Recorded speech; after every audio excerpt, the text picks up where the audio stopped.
Callie's Take. If you haven't already, please like, subscribe. Also hit the notification bell so you can get the newest content first. But hey, let's just go ahead and jump right in.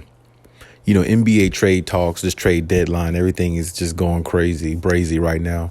I don't even know what to say. I mean, because I'm hearing so many reports, so many speculations, and not only just with the Clippers. I mean, a lot of teams specifically right now, but the Clippers mainly.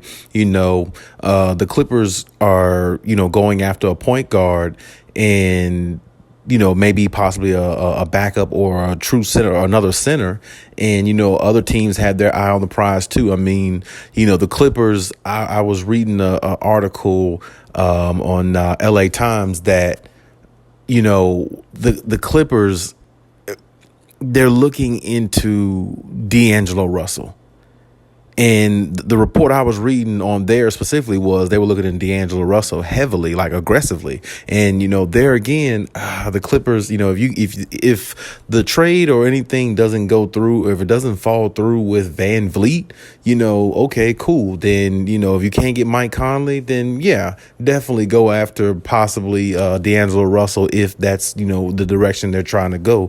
But at the same time, when I look at DAngelo Russell, he's not like, I don't know if he's what the Clippers need. I mean, the Clippers need a guy who really can distribute the ball at a decent level and, be accountable to knock down shots, in big moments. And I'm not sure if DAngelo Russell can do that. I'm not saying he's not a great talent, a good talent, because he is. He can give you 17 a game. He can give you like 6 or 7 assists.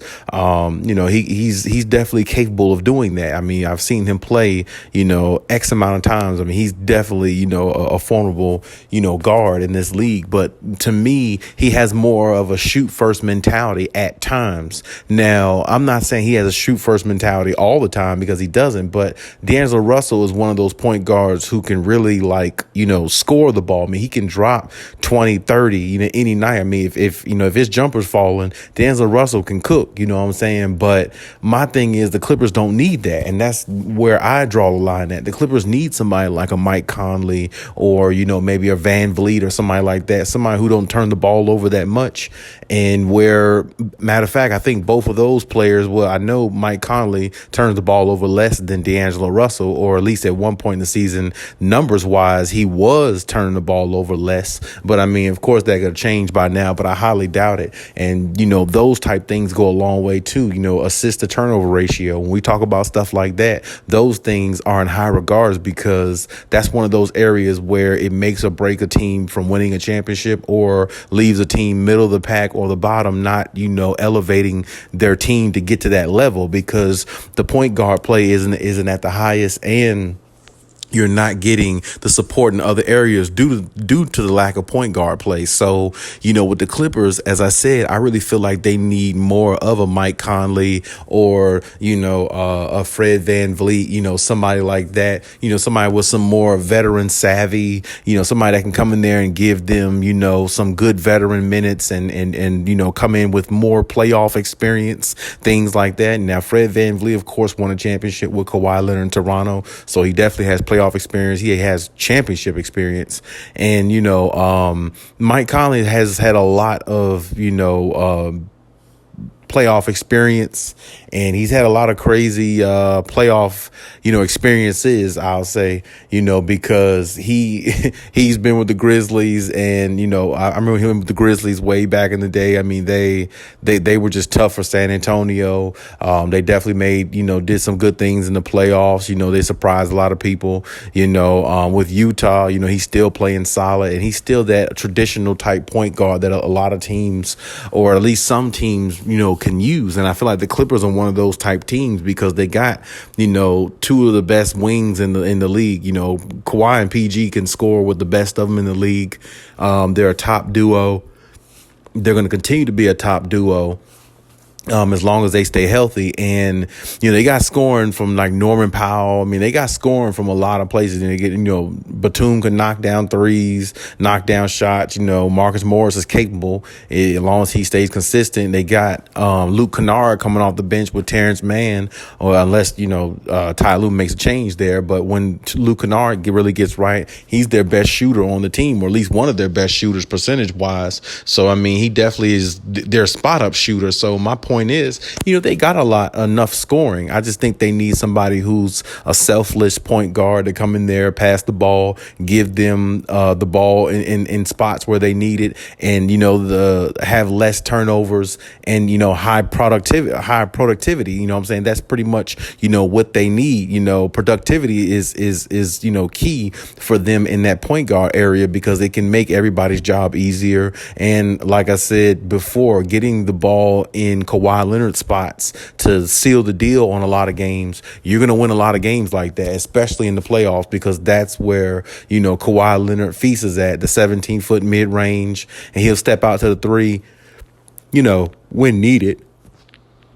But Kawhi mainly works right in that 17, 18-foot range, like Mike and Kobe did. And he's pretty lethal with it, too. So, I mean, a point guard getting it to him in that spot where Kawhi is able to back down his defender in the post. But, if Kawhi draws a double team, he needs a point guard available or able to knock down a big shot in crucial situations, just as he did when he was on Toronto. He had, Kyle Lowry. Kyle Lowry knocked down a lot of big shots in that whole playoffs and the finals, along with Van Vliet, the backup point guard, and he had Tony Parker back when he was on the Spurs. So Kawhi is always used to having high level, high IQ basketball players in the point guard position. So with that being said, that's really the main focus, for Kawhi. But there again, the Clippers definitely have to look into that big man situation too, because I just don't know if Zubac,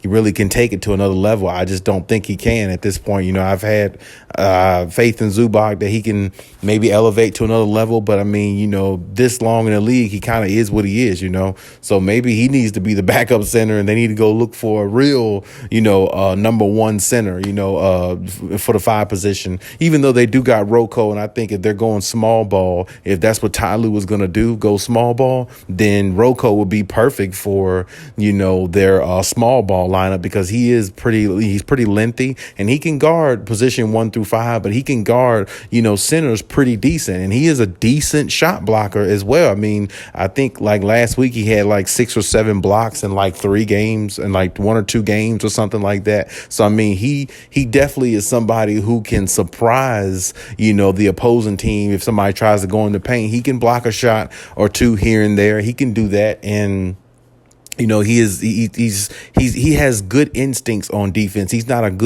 great on ball defender, but he's one of those defenders I say that has good instincts. Like, he knows when to, try to, like reach. He knows when to go after certain plays. I mean, he just has that IQ for defense. I mean, that's what he got drafted for, and that's what he's always been good at for the most part. He added a 3-pointer to his game over time, but now I think that if, like I said, the Clippers are going to play small ball, they definitely should think about using Rocco definitely a lot more if that's their plan going forward, unless Ty Lue changes it. But either way, another big man would be definitely feasible for them, because like I said, I mean, they just need somebody else other than Zubac. I don't think Moses Brown is it. Me personally, I think that he's really not what they need as a backup center, because I don't think he really has much of or makes much of an impact when he's in the game. I'm not saying he's not productive, or he won't, if he's in there long enough, he'll show some type of production. But the impact your production makes when you're in, or when you're on the floor, is what, counts the most. And when I think about, Moses Brown, I just don't see him having the impact. And I really don't see Zubac having the impact, not consistently, not consistently enough to where, they would be, a formidable team, like even better on the glass. You know what I'm saying? So there's games where Zubac probably,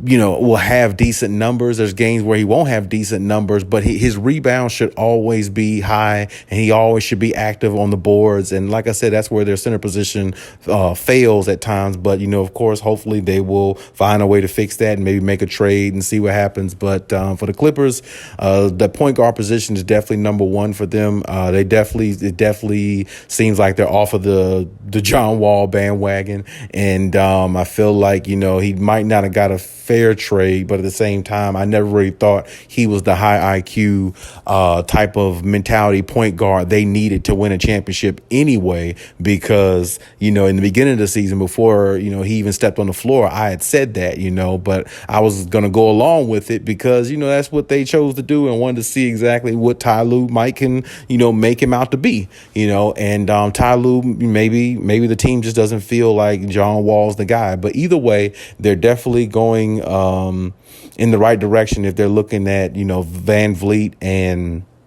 Mike Conley. I'm just not too sold on DAngelo Russell. Like I said, I just don't know if that would, really move the needle for me. Really, I mean, he's a better version, I guess, of John Wall. He doesn't have John Wall's speed, but he can score. He can facilitate the ball. Like he would be a little bit more of an upgrade than John Wall's. What I'm saying, but I don't know if he would be a championship upgrade, for them. So I feel like they need, one of the other 2-point guards in that position. If you could find a big man, then, take that route and make a trade for him as well.